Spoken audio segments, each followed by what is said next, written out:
kapag mayroong sira ang kalooban ng tao at kaisipan, hindi ganap maitutuno sa kanyang katauhan ang mga banal na salita niya. Buhay po ba ang Diyos? At yan po ang pawang katotohanan, mga minamahal ko.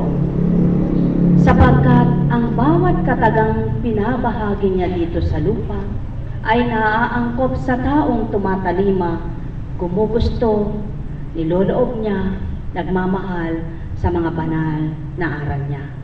Subalit, sa taong di gugusto, di magnanasa, hindi tatanggap kahit gaano kaganda, kahit gaano kabuti, baliwala ang mga aral na inyaalay niya. Buhay po ba ang Diyos? At yan po ang pawang katotohanan, mga minamahal ko.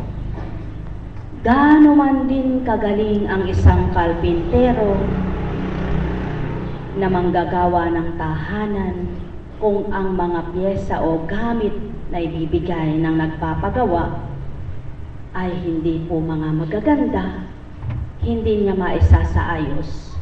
Halimbawa, ang gusto nila ay maganda, ngunit ang tabla namang binili ay hindi maganda, maisasaayos po bang may kagandahan ang pinagagawa nila? Hindi po, di po ba? Yan po ang katotohanan.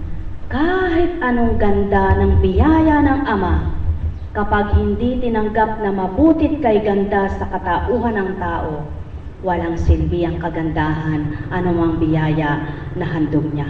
Buhay po ba ang Diyos? Mga minamahal ko, bakit nga ba naliligaw ang tao sa pananampalataya? Bakit nga po ba maraming taong kathang isip nila? Bakit nga po ba iba't iba ang pananaw ng tao? Sapagkat iba't iba nga ang kaisipan ng tao. Mayroong ang katauhan niya, kay gandang pagmasdan, kay kisig niya, kay linis niya, subalit marumi ang isip niya. Tama po ba? Mayroon namang sa pananaw ng kapwa niya isang mangmang, walang kaalaman, walang karunungan, at napakasama sapagkat mukhang basura ang mukha niya. Para bagang isang sanggano, para bagang isang hindi naliligo. Subalit, ang puso naman niya at kaisipan ay napakalinis. Kaya napakahirap masuri dito sa lupa kung sino ang totoo at tapat sa Ama. Maliban ang Espiritu ang sumuri sa katauhan ng tao na mabatid niya itong anak ng Ama na ito'y mabuti at itong anak ng Ama na ito'y masama. Sapagkat ang tao'y nakapagkukunwari, ang tao'y nakapagpapaimbaba. Subalit, ang Espiritu ng katotohanan ay di marunong magkunwari, hindi marunong magpaimbabaw, sapagkat ang lahat ng gagawin niya ay pawang katotohanan. Subalit, paano naman ito makagagawa kung hindi tatanggapin ng tao? Kaya, para may magawa ang Espiritu ng katotohanan at Espiritu ng kabutihan, dapat at marapat na mayroong katauhang lukuban. Buhay mo ba ang Diyos? Kaya nga, mga mahal ko, hindi kailanman sa hayop lulukob ang Espiritong banal. Hindi kailanman sa isang puno lulukob ang isang Espiritong banal. At kailanman ay hindi lulukob sa isda para maglangoy-langoy siya. At sabihin niya, habang lumalangoy, eto ang gusto ng Ama, eto ang layo niya, eto ang para sa inyo tao. Hindi niya masasabi yun. Sapagkat ang isda ay walang bibig na tulad ng tao, walang isip na tulad ng tao, na nagagawa niya kung anong gusto niya. Ang isda, makalalangoy siya, makakakagat siya kung anong gusto niya. Subalit, hindi niya kayang gawin ang ginagawa ng isang katauhan. Kaya mga mahal ko, magnilay kayo, magbulay kayo. Kanino nyo gustong lumukob ang Espiritu? Bakit hindi mapagtiwala ang may taong kinalulugdan at may taong nilulukuban ng banal na Espiritu? Sapagkat ang tao nga ay mayabang. Iba't iba ang damdamin, iba't iba ang pananaw, iba't iba ang kaukulan sa kanyang katauhan. Subalit, Kung lahat lamang ng tao ay malinis ang isip, malinis ang puso, makapaghahari ang banal na walang kabantay. Kaya doon makakadama ang lahat ng tao, makakakilala ang lahat ng tao, at makatatanggap ang lahat ng tao sa lahat ng layunin at kagustuhan na bubuting mabuti ng Ama. Buhay po bang Diyos? Mga minamahal ko, yan ang pawang katotohanan. O maliwanag po sa katotohanan lamang po sa mga nakipagprosesyon kahapon. Mayroong napagal ang katawan, mayroong sumakit ang paa, mayroong nagasgas ang paa. Subalit, yung nag-alay ng katotohanan, walang naramdamang pagal na katawan. Yung pagod niya na parang pagdaka. Mga minamahal ko, ganyan po ang pag-aalay. Kapag ang pag-aalay mo'y di bukal sa kalooban mo, masasakitan ka. Mahihirapan ka. Magdaramdam ka.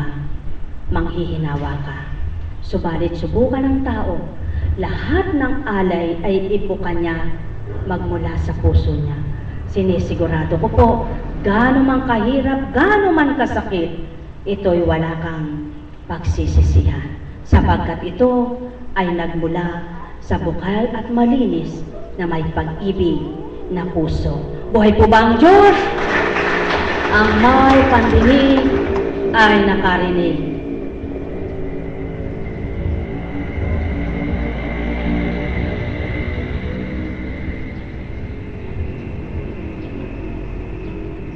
Kaya nga po, ang isang nagbubuntis na babae, yung nagsisimula pa lamang maglihi, marapat lamang na sa oras na nalaman niyang siya buntis na, wala nang tugot ang pagdulog niya sa Ama at pakikipagtotohanan niya upang ang kanyang sanggol sa sinapupunan ay mapangalagaan.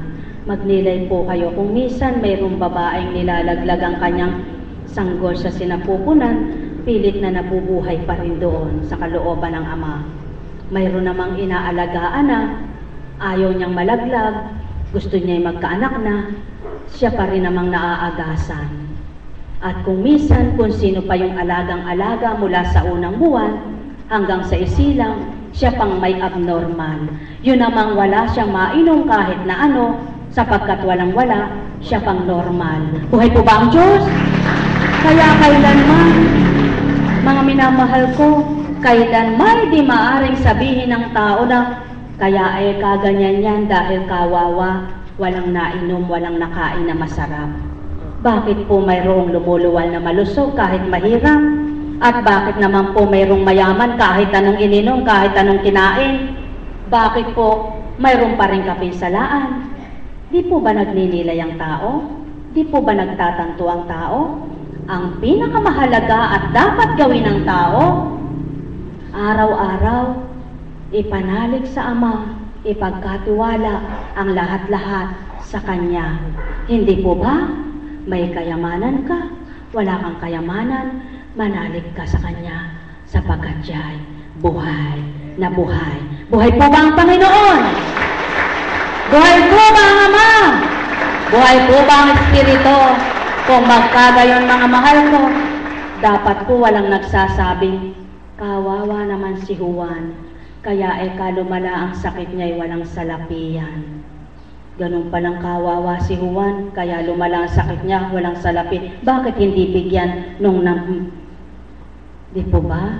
Bakit di bigyan nung nagsasalita? Walang pinagkaiba doon. Kawawa naman yung pulubi na yon. Sinabi lang na kawawa pero hindi naman inabutan kahit 5 bingi. Buhay po ba ang Diyos? Yan po ang tao. Ganyan ang tao. Magaling magsalita, mahilig magsalita, kulang sa gawa. Buhay po ba ang Diyos? Ang layon at kagustuhan ng Ama, walang salita, may gawa. Buhay po ba ang Diyos? Kahit ano bang sabihin mong mahal na mahal kita, kung hindi mo naman pinakikita sa gawa, baliwala ang sinabi mong mahal kita. Tama po ba? Kahit na anong sabihin mong kawawa ka, kung wala kang ginawa, hindi totoo ang sinabi mong kawawa siya. Mga minamahal ko, yan po ang Ama. Kahit hindi niyo siya naririnig na nagsasalita, Gumagawa siya ng gumagawa. Ang araw at bawat araw walang tugot sa paggawa ng mabuti sa tao. Tama po ba? Walang tugot ang pagbibigay niya ng hangin, ng araw, ng pagsibol ng halaman, ng pamumunga ng mga halaman. Hindi po ba yan kahiwagaan at kadakilaan, pag-ibig ng Ama? Kahit ano pang gawin mo